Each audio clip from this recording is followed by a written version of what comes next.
Yo, what's going on, snipers, and welcome back to our Tokyo Tropic Turtles Draft to Glory franchise mode here in MLB The Show 24. So, in last episode, we had the year 11 draft, and it was an okay draft for us in a sense that we got pretty much what we expected as we drafted Dusty Kim with our first pick, which was 7th overall. As you can see, 72 overall with 85 potential. Not too bad. He has some pretty solid numbers across the board, so hoping that he could developing into a good shortstop for us or a second or third baseman. We also did have some other okay picks like Robert Iwamura, who I'm excited about because he does bring some contact game to our team, which is something we kind of lack. He also does play third base, first base, left field, and right field, so he could pretty much slot in a lot of areas that we actually need, which is nice. So Iwamura is kind of exciting.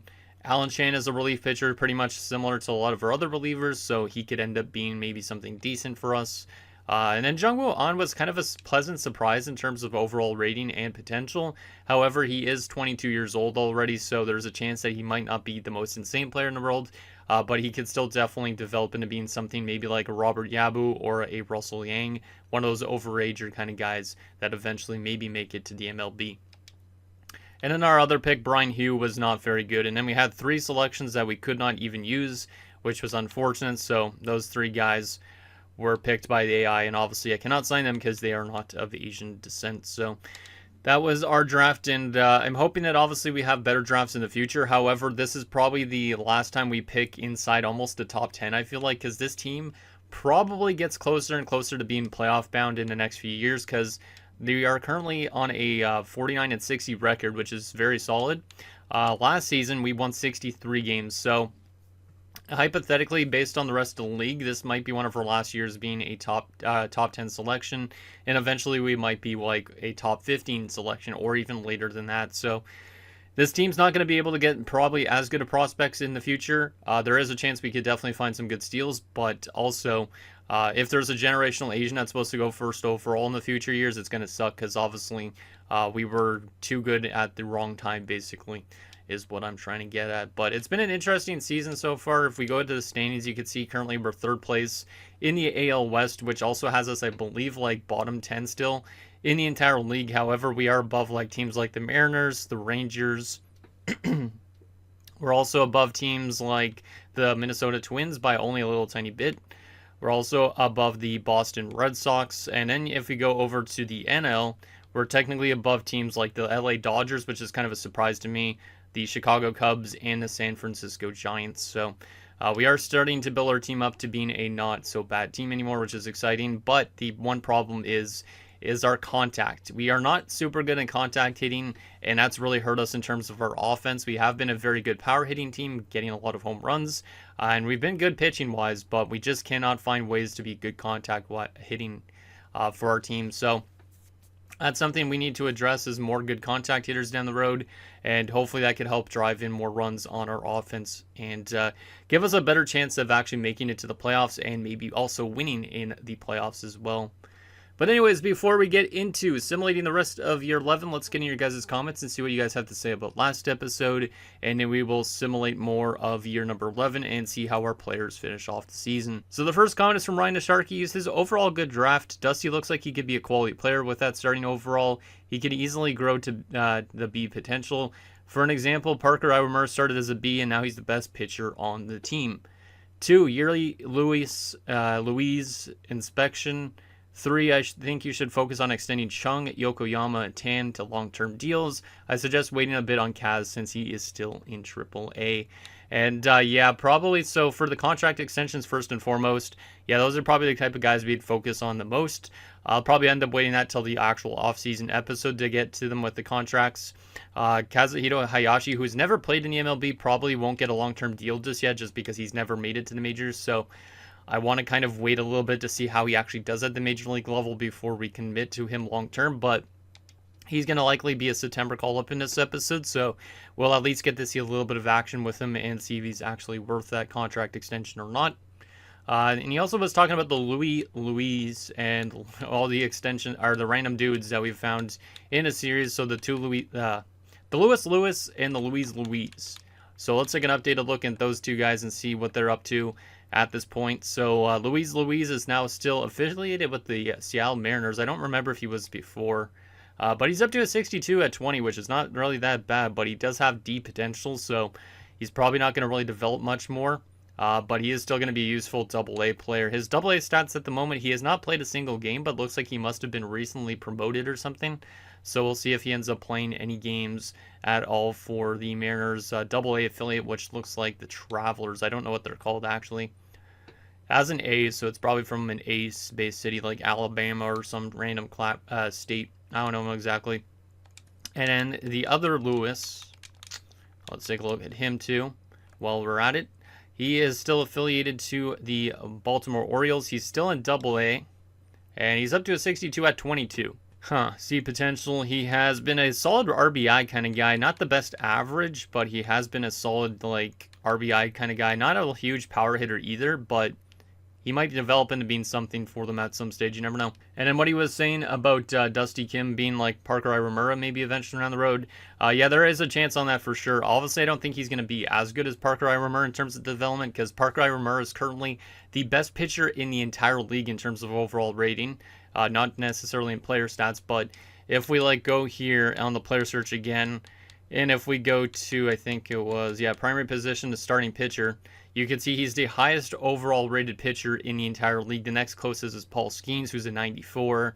Rhett Lauder, who's a 94. Stan Nguyen's also a top 5 pitcher in the league. So we got some of the best pitchers out there, which is pretty damn awesome. The next comment is from Nick Bacher Barons OC, who says Dusty Kim is exactly who we thought he was, a future starter and a cornerstone. And yeah, I think he's going to be exciting. The question really is, though, with the logjam of shortstops, is who's going to be being on a different position. Because obviously, we also have William A. Bayek, who's got A potential. We have Oka, who's got the B potential. Chu, probably one of these guys that's not in the picture in the long term because of the fact he's already 26. But we also have like Taguchi, who's not really developing. Michael Wong's probably not in the long-term picture, but Chang Ho Chu could potentially be in the long-term picture as well. So we have like Chu, we have Oka, and Bayek. Some of them will have to play second base. Some of them maybe could play third base. And then obviously one of them will play shortstop. However, Chang Ho Chu can only play second base and shortstop, and it's the same with William Bayek. So I guess it really depends if Dusty Kim could play. Actually, he can't play third base too, so maybe that's where we end up using Dusty Kim as third base at some point, or we could use him as a shortstop, but we definitely have to kind of decide on who's going to actually be the shortstop on this team going forward. In our last and final comment is from Dylan Burrows, who says, personally, I'd play Kim at second base because his throw power and accuracy is a tad lower, but I'd say stick him right in the MLB. Also, Iwamura has decent clutch, so anytime runners are on second or third base, his clutch will be active instead of his hits per side. Also, can you show the top prospects for your team and by position as well for the MLB? I like the idea of calling up Kaz, stick him in the third spot. I'd put Jung in the long relief pitcher with his stamina. Also, I'd put Chen AA at first base for AA, considering that's a secondary, and he is a drafted guy. Yabu will be a great September call-up as well. He's basically saying, though, that he would play Kim as a second baseman down the road, which is interesting because currently, obviously, we have Yokoyama as a second baseman, so we got to kind of think about who's in the long-term picture at that second base spot. Obviously, Dusty Kim could be the number 2 second baseman, but maybe we want Yokoyama in that spot instead still. It really depends on next season. And then he was also mentioning about Iwamura's clutch rating and stuff like that, which is true. He has some pretty good clutch at a 69, so he definitely should help us in those key situations, hopefully in the postseason when we get there at some stage. He also does like the idea of calling up Kaz, which is great. However, he does want Jung in the long relief pitcher area, which is interesting. So I guess that would be more when we call up Kazuhito Hayashi and also call up Yabu. So maybe we will move Jung over to more of a long reliever and get Matsui back in as a starter temporary. I don't know what we want to do, but Jung's been a very weird player. He has been really good in terms of the FIP rating, and that's probably because he doesn't really walk a ton of guys.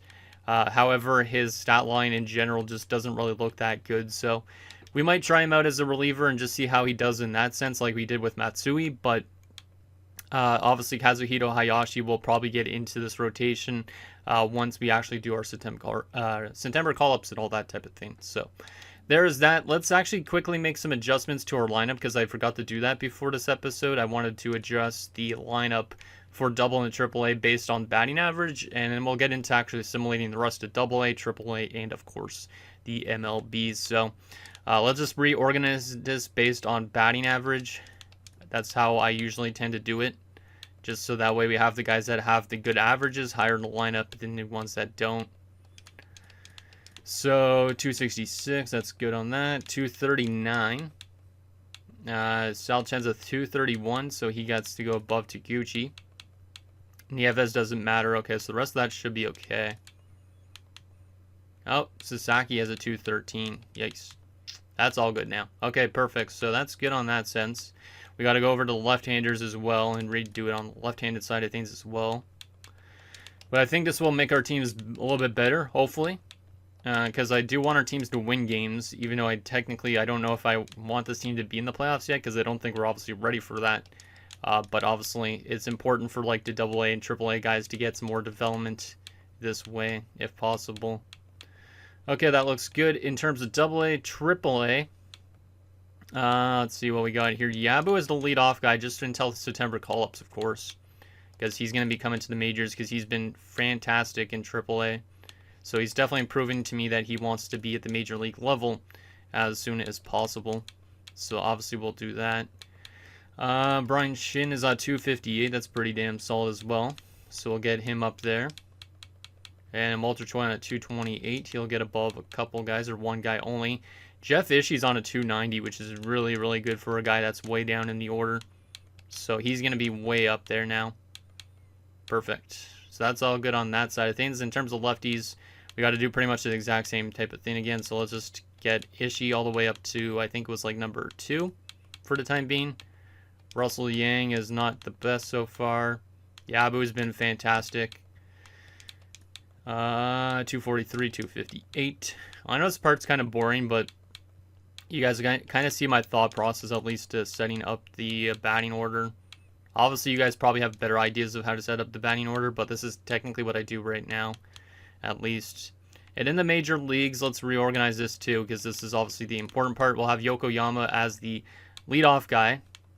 218. We probably should keep Nomo in that 4 spot because he's a home run guy. So we should probably keep him there. 232, 235. And then, yeah, these guys haven't been super good. Okay, we'll go with that. And once again, we'll keep Nomo in that number 4 spot because Nomo is the guy. We'll go with that. Sasaki a little higher.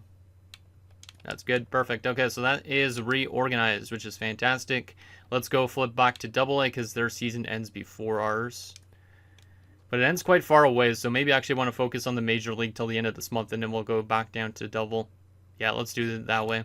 All right, so let's go to the end of August and see if our team's going to be closer to 500 at that point, or if we're going to just randomly drop off completely. But it's been an inconsistent season, so it'd be nice to find some consistency before September call-ups, of course. Theodore Lee's already been injured to start this episode, 1 to 2 weeks with a shoulder pull. At least it's not super long-term, but that kind of sucks. He's already back, which is good. We are winning some games this month, which is nice. Tom Cho has been injured. Let's go on that. That's only for 1 to 2 weeks as well. There's a little bit of a rough stretch because we did lose 3 games in a row at that point. However, we have bounced back with 2 wins in a row after that. Let's go auto on that again. Leonard Sato's got an elbow sprain. It's only for a few days, and we lose every single game almost that he was not in the lineup. We are 60 and 74. We are still pretty similar to where we were in terms of winning percentage to start this episode, which is good. And we're only a few wins away from our best wins in franchise history. Last year we only had 63 wins, and we already have 60.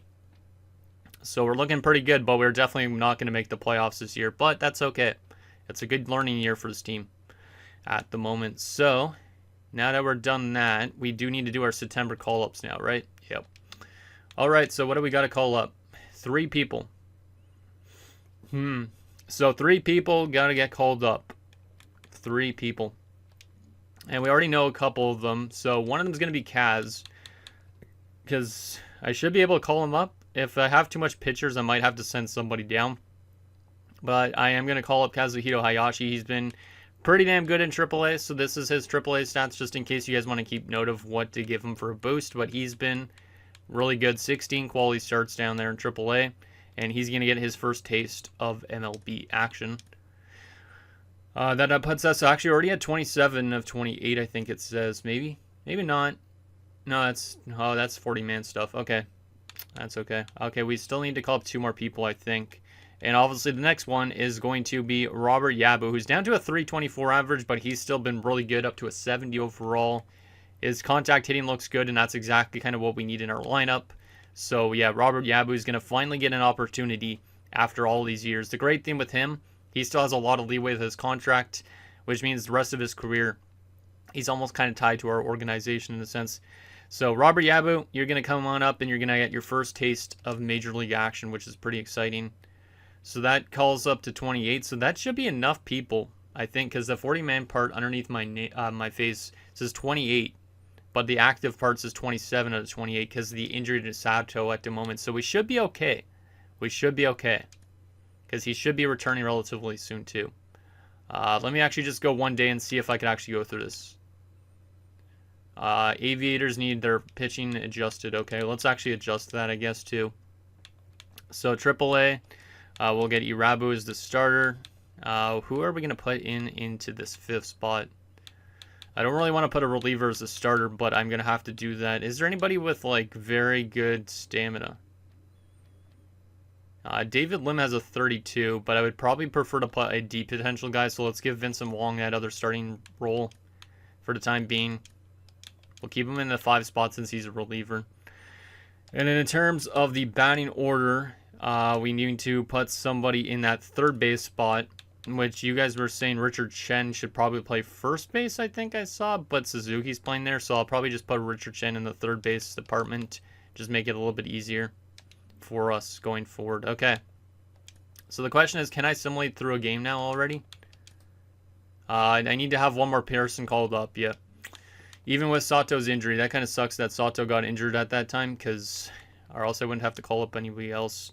So I guess for the time being, I'll call up Shane Sasaki, just because I don't really know if there's anybody else worth getting called up. Philip Nishi might be actually worth calling up, but he would have to get sent right back down after the fact. And you know what? We're going to call up Philip Nishi. He's also been really good, so we'll call him up to the majors, which means I'm going to have to readjust the lineup again, I believe, for triple. And we will get, I guess, this Champlain Whitfield guy into the lineup. And that should help with that. Perfect. So now we should be able to simulate at least one game. And we lose 11-4. Sato is back. Am I going to have to send somebody down now? Yes, I am. I hate those damn injury things. They're always at the worst time possible. So we're going to have to send Nishi back down. So he'll go back down to AAA. And we'll get him back into the lineup as well in AAA. Instead of Whitfield. So there we go. Kind of sucks to use one of his options that way, but it is what it is. So that's all good and set up and ready to go. Let's go to AAA, I guess. Yeah, we'll go to, actually, no, AA, because we want to take a look at the end of the AA season. So let's go to the end of the AA season and see how they do. And then we'll take a look at some player stats. We don't have 27 on 28. What are you talking about? I guess I didn't need to send down Nishi. Now I've used, actually no, I haven't used 2 of 3 of his options. I guess it actually allowed me to do that. Let's just move you back up, I guess, Nishi. Just because apparently I actually was okay with having you up here. I am confused, but oh well. I is confused. Perfect. So we should be good now to actually simulate more, right? Or are you going to say that I have too much people? Parker Iwamura has been injured with a pulled back muscle, but luckily it's only for a few days. But that definitely sucks, considering he is technically the best pitcher on this team, even though he hasn't been super good this year. Yamada's been injured only for a few days. Brian Chu has been injured for only a few days. Tom Chen has broken his arm, out for 2 to 3 months. Oof. Well, that's not great, considering I think that was the Chen we just put in the lineup, right? Or was that the other Chen? Honestly, don't know. Might have been the pitching rotation in Double A. Yeah, oh, it was the start off a good #1 pitcher guy down there. Who's going to be the next starter then down there for the time being? Michael Yamamoto. You could be the starter. You have 48 stamina. We'll just do that. Because honestly, there's nothing to lose at this point for that Double A team. Yamada's back. That's good. Brian Chu's back. That's good too.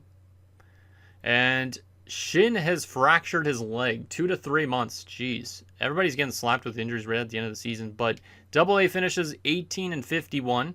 They finished 30 games back in the playoffs. But obviously, I don't think they're ever going to make it to the playoffs. Let's take a look at some player stats for the Double A season. So Yamamoto obviously played 1 game as a starter. But he had some pretty good stats in terms of just being a relief pitcher. Good ERA, good whip. So good season, I'd say, from Michael Yamamoto. Pilkington doesn't matter. Akio Yamamoto, not so good, but then again, he was a reliever turned starter. And yeah, of course, he's not going to do good. I don't think he's going to pan out at this rate because he's a pretty low overall for a 26-year-old. Had 3 quality starts, so the fact that he even got some quality starts is kind of impressive, but not very good season from him. Philip Rabu, as a reliever, fantastic. 10-1 record, and he had some good ERA, good whip.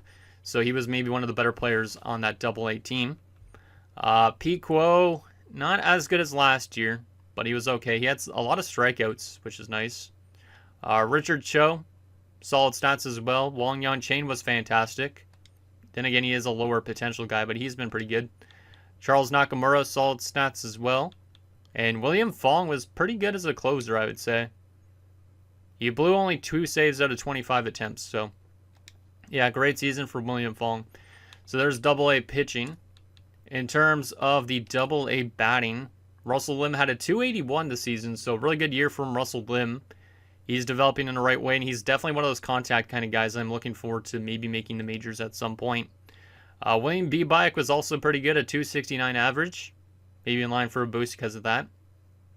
Chang Ho Chu in his first season, not bad at 266. That's decent enough for an 18-year-old. Because some 18-year-olds come into this team and do really dreadful, but he was good. Tadahito Taguchi at 274. Wow. So some pretty good batting averages in Double A. Yamazaki on a 249. Not terrible. Good home runs, good RBIs. Sal Chen at 245. Okay. Mark Taguchi at 236. Shane Sasaki probably going to be leaving his team soon because he's dropping off a cliff. But at 221. And then Saito on the bench at 235. Not bad. So in general, I'm pretty impressed with Double A. Even though they didn't have the best season, they were actually okay. Okay, now on to AAA. They're currently 45-99. They only have 1 series left against El Paso, who's trying to fight to maybe get into the playoffs still at this rate. Let's go to the end of the AAA season and see how they finish off the year. They do not have valid lineups. Okay, let's adjust that lineup. So what do we need in this lineup? It looks like it's first, second, third, shortstop. We have a center field, a left field. It's a right fielder we need, which we do not have an actual outfielder. Russell Yang can play left field, so I think he could probably play right field too. So let's just do that for Russell, because I honestly have no idea who else is going to play in that spot. Let's go through the series and see how they do against them. Yabu's been injured in the MLB. That's not great, but we'll go auto on that. He's already back. And the Aviators finished 46-104. Okay.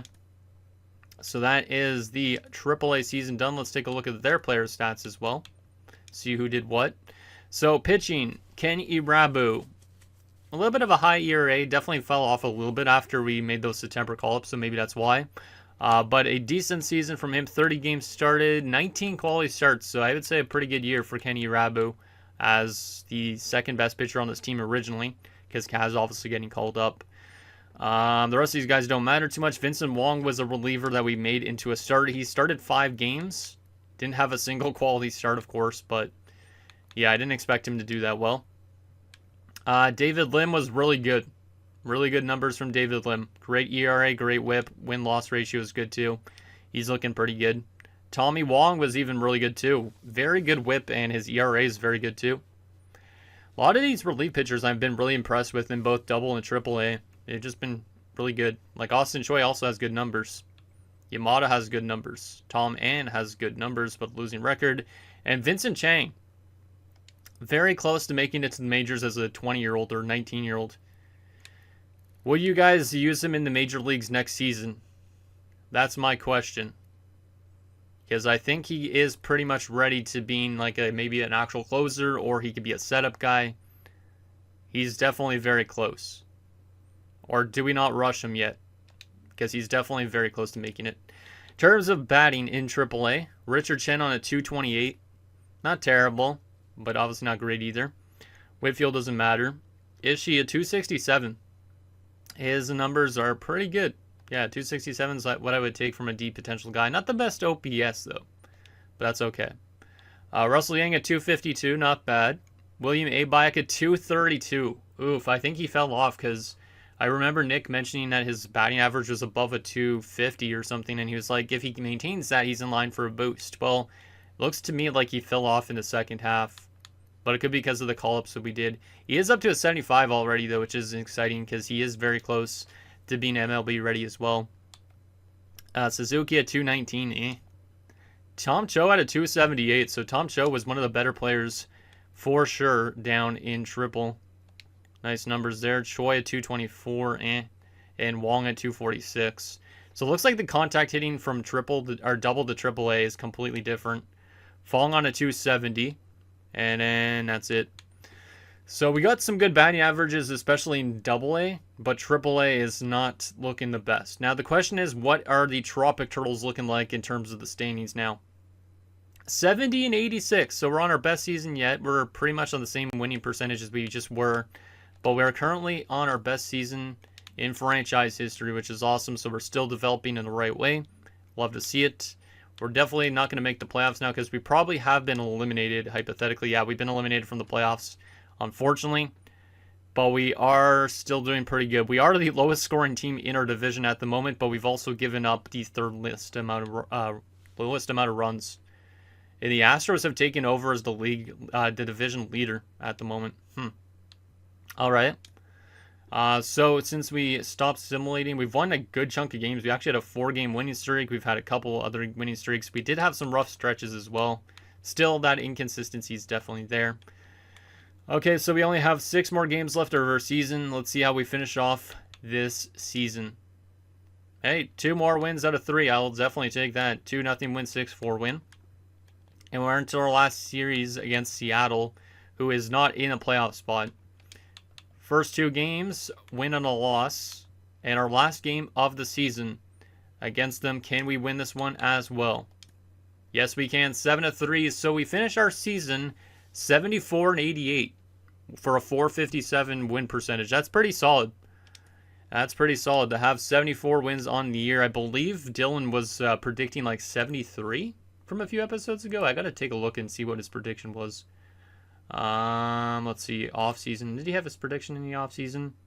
Oh yeah, he predicted 73 wins. So he was literally 1 off. So the last game against Seattle changed his thing. But shout out to Dylan for having a pretty accurate guess.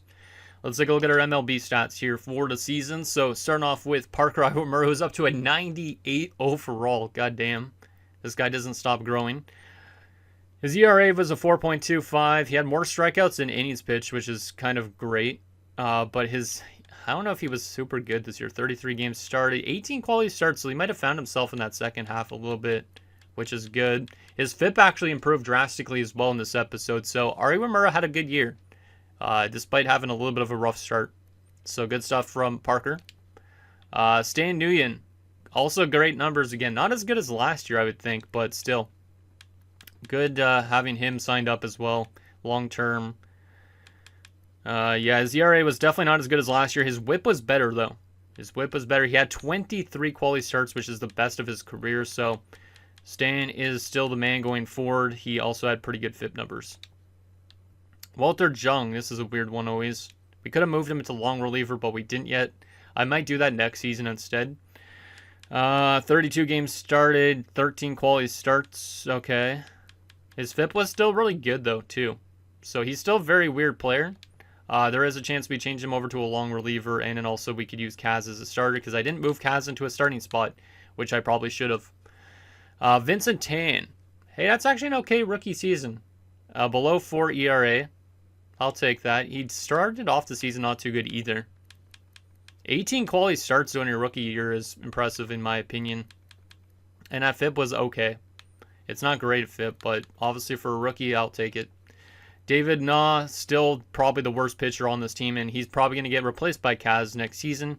So that should definitely at least give us a better chance to win more games with our pitching rotation. In terms of relief pitchers and such, we have Walter Cho, who was really good. Really solid from the old guy. He's already 31 years old, but he is getting better still. I'm kind of scared that he's going to retire soon. Hopefully not. Leonard Sato has been fantastic as usual. Sato is one of the best relief pitchers in the league, and he continued that. That was the best ERA and WHIP of his career, and the best FIP of his career as well. So shout out to Leonard Sato. Matsui is a relief pitcher. I don't really know if he really did well. Yeah, I don't think he did that well. Like his ERA and WHIP was worse than he was as a starter. And his FIP was actually the best of his career, but still. Matsui and Na have been very big disappointments, I would say, on this roster. Eric Yamamoto, not the best numbers, but not the worst numbers. Philip Chung, not the best numbers either. I don't know if we ever use him as a closer or what. Yeah, I don't know if I will ever use him as a closer, to be honest. Kazan's getting called up was absolutely atrocious, apparently, in ERA. However, he did have more strikeouts than innings pitched. He also had an okay whip. So he must have just had a very bad performance or something in one of these games. Yeah, he had a little bit of a rough go. I will definitely play him as an actual starter next season, but as a relief pitcher, a little bit of a rough time for Kaz. But he was really good in AAA, so I don't think I would put this on him too much. Walter Lee was kind of mid. And Tom Koo as a closer was just as good as you could have hoped for. I mean, he did have a losing record, but a good ERA, good whip. He did have 48 saves this season, too. And he blew 6. Alright. So there is our pitching. Now, the question is the batting. Because obviously the batting, like I said, we have good power, but we do not have good contact. So I'm expecting some good home run and RBI numbers, but not so much on the batting average department. So starting off with Yokoyama, who I did finish the season above a 300 average. So it's good that he didn't fall off below that. But he was pretty good. 17 home runs, 57 RBIs. New career highs. And then obviously the average is a career high. The OPS is a career high. Yeah, respectable year from the Yokoyama. Probably in line for a boost because of that if he doesn't have 40 in max potential, which I don't know if he does. Sato had a 283 average. So yeah, these two guys did really well in terms of the batting average. So those guys helped our team out quite a bit. 23 home runs as well from Kevin Sato. He's only making $2.7 million, but he's definitely going to be trying to make more money as he gets older. Yeah, another good year from him. He's been maybe one of our best consistent offensive players on this roster.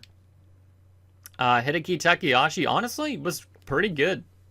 He was actually really good for coming in for Yamazaki. 268 average is above that 250, which is nice. 24 home runs and 76 RBIs. That's a pretty big year from Takahashi. The only problem is he's got only, 1 year left of arbitration, so he is one of those guys that might head to the free agent market sooner than others. He was a Rule 5 pickup of ours, I believe, so, yeah, good year from him. Charles Nomo, how much home runs do you think he finished with? If those guys finished with like 20-something, he's got to be like 20-something as well. 27 home runs, 100 RBIs. The first player in franchise history, if I'm not mistaken, to hit 100 RBIs in a year. Charles Nomo, less home runs than last year, which kind of sucks, but more RBIs by a little bit. The average was also less than last year, and the OPS wasn't great, but Nomo is definitely the power guy that we need to keep on our roster, so I'm really glad that we have him locked up. I just hope that obviously his batting average could improve down the road, because obviously it doesn't look really good when you only bat like a 215. So he should have had a positive WAR. Yeah, just barely. Okay. David Sasaki, 20 home runs, 58 RBI. So a lot of 20 home run hitters. So that's nice to see, because that's 1, 2, 3, 4 guys on 20 plus home runs. So yeah, home runs are definitely not the problem on this team. It's just the average, because also David Sasaki had a 228 average, which is also kind of low. But a solid year from Sasaki. That's the most home runs he's had. He's also been getting slightly better every year too. That was the best batting average of his career. So props to David Sasaki. Theodore Lee in his rookie season, not too bad. 15 home runs, 56 RBIs at 240. Yeah, we're starting to definitely develop our hitting game a little bit better, which is exciting. Tom Lee on a 238. At 238, it's not great, but 25 home runs as well, so another player above 20 home runs. We definitely weren't the worst team in home runs this season, for sure. Yeah, our home runs departments have been good. It's just getting that contact better. And Stanley Oka, I guess, was in the lineup in the last little bit. He was kind of mid. Did have some good RBIs, at least. And Robert Yabu, who got called up, was not too bad. He did pick up his first 2 career home runs. He also had a 258 average. Yeah, he was okay. 877 OPS in that span, so pretty good on getting on base. So he might be a full-time guy next season, potentially. Philip Nishi really wasn't that great, so he might be back in triple next season. Walter Choi didn't have a single at-bat since getting called up. I guess he got called up at the end of it from AAA. Brian Chu on a 203. 19 home runs is good, though. So, yeah, a lot of guys on good home run counts, which is nice. And Taguchi didn't even play when he got called up, I guess. So, there is that. Now, the question I have is, like, league leaders and also award stuff. Looks like we didn't win an award, which means Tom Koo must have fallen out of the Reliever of the Year award, which kind of sucks, but I do want to take a look at that. Also, I didn't take a look at the top prospects that Dylan mentioned, and I will still do that in this episode. I almost just forgot about it. So let's actually do that right now. The top prospects, he said by what, though? Because I got to just double check on that. I don't know how I almost forgot about it after I literally read it out. He said top prospects for your team and by position as well for the MLB. So this is the top prospects for the entire league at the moment. In terms of like the top 100 prospects. So I'll just screen through this. First one on our list is Vincent Chang at 17. Then we have A. Bayak and Kaz at 23 and 24. Chang Ho Chu at 32. We also have, if I'm not mistaken, Tommy Wong at 64, which is kind of surprising. And that is all the guys we have on our list. In terms of the top 20 by organization, this is our top 20 prospects. Vincent Chang's the best. And then obviously the rest of these guys follow as suit. So there is that. And then top 20 by position. Here's the top 20 starting pitchers in baseball. This part's going to take a little bit to go through, but I'll still show you that anyways, since I have time. Relief pitchers. Tommy Wong's one of the best relief pitcher prospects in baseball at the moment. Closing pitchers. Vincent Chang's number 3 on the list. So there is the closers. Catcher. Dexter Stone leads the way for the Detroit Tigers. They actually have 2 guys up there, which is interesting. The first base, Hugo Adamson of the Dodgers. So there's the top 20 first baseman. Second base, you have Manuel Gutierrez for the Dodgers. So the Dodgers are probably building up a good team. Also, the Phillies have 3 guys on this list, or 4 guys on this list. Damn, they're drafting a lot of second basemen. Third base, best is Vince Venable of the Tampa Bay Rays. And then we head to shortstop. The number 1 is Donald Graves, and then we have a couple of shortstops here, A. Bayak and Chu. And also Mark Taguchi barely makes that list. Outfielding is Alberto Chessin of the Detroit Tigers. So yeah, the Tigers must have a good prospect pool based on that. Also, Boston has a lot of these prospects too. Center field is Ray Henderson of the Mets, and they also have the next best one as well in Holtz Hemphill. I believe those guys were from the same draft class, if I remember right. And there's Lewis Lewis. Lewis Lewis actually makes the top 20 center fielding prospects, so that's kind of neat. And right fielding, Steve Clemente for the Yankees, leading the way. So I think that's all you wanted me to take a look at. If there's other stuff, let me know for next episode. I'll do that. But so there's the top 100 prospects, or 100 prospects in top 20 in each position. Let's take a look at the league leaders now. So William Yokoyama was number 7 in batting average in the entire league. Love to see that, so that's really nice to see. BJ Christian was the best in the league, though, on a team that didn't make the playoffs either, so that's kind of crazy. Hits, Yokoyama was number 4. Love to see that. Doubles, Kevin Sato was number 2. So Sato's got some speed. Triples, nobody's up there for us. Home runs, nobody's up there for us because we got a lot of depth, but we didn't have that one standout guy. RBIs, Charles Nomo was number 5 in home runs. One of only 6 guys to hit over or 100 plus home runs, or not home runs, RBIs. Walking Arzari is insane though. Runs, Kevin Sato was also up there in runs scored, which is nice. Opening stolen bases. Walks, Kevin Sato was up there. All right. OPS, nobody up there. Wins, nobody up there, of course. Saves, Tom Koo was number 2. So Ben Joyce probably was the reliever of the year, my guess, based on that. But Tom Koo was probably a finalist, which is cool. ERA, Stan Nguyen was number 4. Nobody in home runs, strikeouts, or any of that stuff.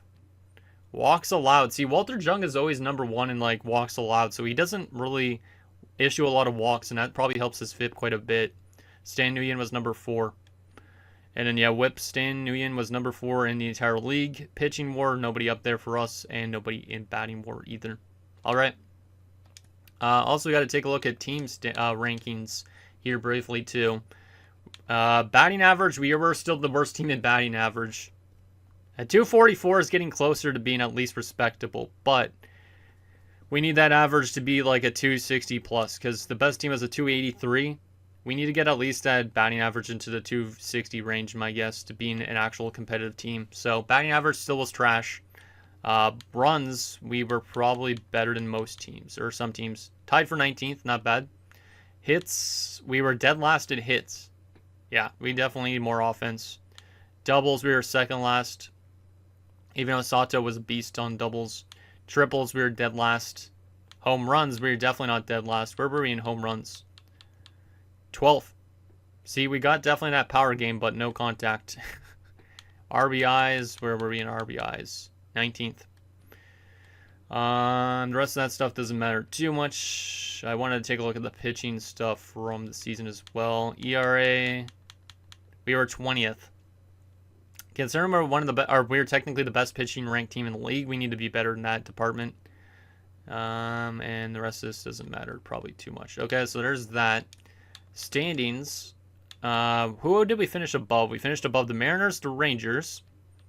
We finished above the Twins, so that's 3 teams. We finished above the Red Sox, that's 4. And then in the West, or the NL, I should say, we finished above the Dodgers and the Giants. So I think we finished above 6 other teams in the entire league. So, yeah, we probably will still have a top 10 pick. However, it's not going to be super good on paper. I think that's almost all I want to take a look at, right?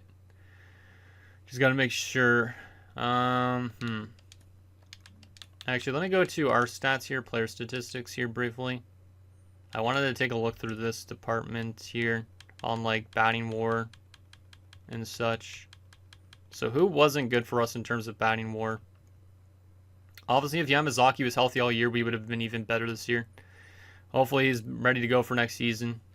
But we had only 2 negative batters, and Oka was one of them in his first season, so that's not too bad. Everybody else was positive in WAR. Some not by much, but some guys were really good. So, and yeah, Hideki Takahashi honestly is really good. I'm really surprised he had that good of a year. In terms of pitchers, I wanted to take a look at the FIP rating amongst all these guys. So some advanced analytics here. A lot of guys in some good FIP ranges. The worst FIP amongst players, though, was like Tan, Chung, Na, Lee, Matsui, and Hayashi. Obviously, Hayashi only played a little tiny bit, but Matsui and Na are very bad. Those are the type of guys that probably will be back in AAA next season, potentially, maybe, or used as relievers. Walter Lee was definitely one of the worst of the bunch as well, hoping he has a return to form. Philip Chung was also not that good, and Vincent Tan's still early in his career too, so not too much to worry about in terms of the pitching, I think. Okay. Is there anything else we want to take a look at? Actually, the award winners, we didn't take a look at that.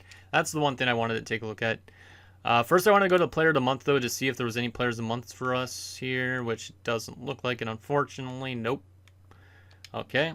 What about actual awards? Let's see these. Even though we didn't have an award winner, I want to see if we had anybody close to it.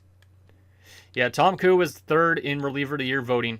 That's unfortunate that he didn't win it. Ben Joyce ends up winning it, and Jimmy Gaudio was the 2nd best. I'm kind of surprised that Tom Koo didn't get number 2 in votes. I guess Gaudio got it just because he had more strikeouts, because the ERA is worse and the saves are worse. So Tom Koo was still one of the best, though, which is exciting. Nobody won Rookie of the Year this year for us. Unfortunately, it was Tino Garcia of Seattle on a non-playoff team with that really bad ERA. How the heck did he win with that ERA? Really good FIP numbers, maybe that's why. And Parker Iramer got a Gold Glove, so at least he's won something. 2034 Gold Glove. He's never made the All-Star game so far, which is kind of a surprise when you think about it. Anybody else get a Gold Glove this season? Does not look like it. Nope. Anybody get any Silver Sluggers? I'm assuming not, but you never know. Nope, does not look like it. Okay. Well, anyways, guys, that's going to do it for this episode of our Tokyo Tropic Turtles Draft to Glory franchise mode. So in next episode, we will take it to the year 11 offseason. We're going to obviously try and keep this team as much together as possible and hope that next year we kind of stay healthy, because I think if we stay healthy next year, we could definitely be very close to making it to the playoffs, because this year we definitely had our best season yet. It's just all about staying healthy and getting that contact numbers up there, and I think this team could start to actually make a push to maybe make it into the postseason. And we kind of have not that big of a window to make it into the playoffs because we don't got guys on super long-term deals, because I'm looking right now, Iowa Murr's only signed for another 4 years, it looks like, after this. So, obviously, we got to make do when we have the chance to. Same thing down below, and I'll see you guys next time.